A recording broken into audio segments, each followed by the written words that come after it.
Hi friends, ఈరోజు తులజాపూర్లో ఉన్నటువంటి తులజా భవాని అమ్మవారి క్షేత్రం గురించి తెలుసుకుందాం. అక్కడ కనపడుతున్నటువంటి మొదటి ఎంట్రన్స్గా చెప్పుకోవచ్చు. తర్వాత బయట ఈ విధంగా ఉంటుంది. అక్కడ నుంచి మనకి లోపలికి వెళ్ళిన తర్వాత ఇక్కడ సెకండ్ ఎంట్రీ అని చెప్తాం. అమ్మవారి గర్భగుడికి పోవడానికి దర్శనానికి వెళ్ళేటప్పుడు అది సెకండ్ ఎంట్రీ అని చెప్తాము. అదేవిధంగా వెళ్ళే సమయంలో నేను కనపడదట్లా ఎడం వైపు అక్కడ నీళ్ళు అనేటువంటి వస్తూ ఉంటాయి. మరి ఎక్కడి నుంచి వస్తుంటాయో అనేటువంటిది తెలియదు. అక్కడ స్నానం చేసి వెళ్తూ ఉంటారు. లేదు రైట్ సైడ్ ఈ విధంగా ఇది కూడా ఇక్కడ నీళ్ళు అనేటువంటివి వస్తూ ఉంటాయి. ఆ నీరు తీసుకొని తల మీదకి కానీ లేదా ముఖం అలా కడుక్కొని దర్శనానికి చాలామంది ఈ విధంగా వెళ్తూ ఉంటారు. అది ఆ నీరుని కూడా చాలా పవిత్రంగా భావిస్తూ ఉంటారు. అదేవిధంగా ఇక్కడ ఈ తులజా భవాని అమ్మవారు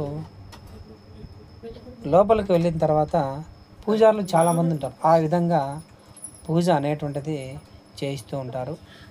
మనకి ఇష్టం ఉంటే చేయించుకోవచ్చు, లేదంటే మనం స్కిప్ చేసి డైరెక్ట్గా ఈ విధంగా దర్శనానికి అనేటువంటిది వెళ్తూ ఉంటాం.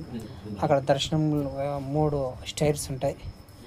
అక్కడ జనాన్ని బట్టి 3 స్టైర్లో నిలిచి క్యూ లైన్లో పంపిస్తుంటారు, లేదంటే ఒక స్టైర్లో ఉంచేసి దర్శనానికి క్యూ లైన్లో వెళ్తూ ఉంటారు. దర్శనం అయిన తర్వాత ఇక్కడ ఒక రాయి అనేటువంటిది ఉంటుంది. ఆ రాయి దగ్గర మనం చేతులు పెట్టి మనసులో ఏమన్నా అనుకున్నామంటే కుడివైపు తిరిగిందంటే ఆ మనసులో అనుకున్న మాట జరుగుతుందని, ఎడమవైపు తిరిగితే అక్కడ మనం అనుకున్నట్టు పని జరగదు అని చెప్పేసి చెప్తూ ఉంటారు పూజారులు. ఇది గర్భగుడి.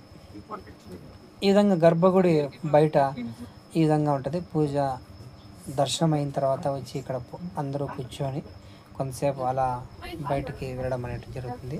అదేవిధంగా ఇక్కడ శివాజీ మహారాజ్ వారికి ఇది ఇంటి వెలుపుగా కూడా చెప్తూ ఉంటారు. ఇక్కడ శివాజీ మహారాజ్కి స్వయంగా అమ్మవారు వెలిసి కత్తి యుద్ధం సమయంలో కత్తి ఇచ్చారు అని చెప్పేసి కూడా అక్కడ చాలామంది చెప్తూ ఉంటారు. ఇక్కడ ఆ విధంగా ఇస్తూ ఉన్నటువంటి ఒక బొమ్మ కూడా ఆ విధంగా ఉంచారు. శివాజీ మహారాజ్ వారు ప్రతిసారి ఇక్కడ దర్శనం చేసుకుంటూ ఈ గుడిని ఇలా ఈ విధంగా డెవలప్ అనేటువంటిది చేశారు. అప్పట్లోనే ఇక్కడ కనపడుతున్నటువంటిది గర్భగుడి. ముందర దేవుని ముందర ఉన్నటువంటి ధ్వజస్తంభము. ఇక్కడ పూజారులు చాలామంది పూజలు అనేటువంటివి చేస్తూ ఉంటారు. మనకి ఇష్టం ఉంటే పూజ చేయించుకోవచ్చు, లేదంటే డైరెక్ట్గా మనము దర్శనానికి అనేటువంటిది వెళ్తూ ఉంటాము. అదేవిధంగా కొల్లాపురం మహాలక్ష్మి అమ్మవారు మరియు ఈ తులజా భవాని అమ్మవారు ఇద్దరు అక్క చెల్లెలు అని కూడా చెబుతుంటారు. చూడండి, మనం ఇక్కడ గమనిస్తూ ఉన్నట్టయితే పూజారుల దగ్గర చాలామంది ఉంటారు. మేము చేస్తాం అని చెప్పి అడుగుతూ ఉంటారు.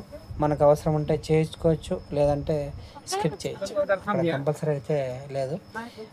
తులజా భవాని అమ్మవారికి చాలామంది ఇంటి వేలుపుగా ఉన్నారు. ఇక్కడ చాలామందికి ఒక్కొక్కసారి వాళ్ళ ఇంటి దేవత వాళ్ళకి మీది అంటే ఆహ్వానించిన పొయ్యి మీదకి వస్తుంది అంటుంటారు కదా, ఆ విధంగా వచ్చి కూడా ఊగుతూ ఉంటారు. మేము దర్శనానికి పోయినప్పుడు ఆ విధంగా ఒక 2-3 ఆ విధంగా జరిగింది కూడా. చాలా శక్తివంతమైన అమ్మవారు.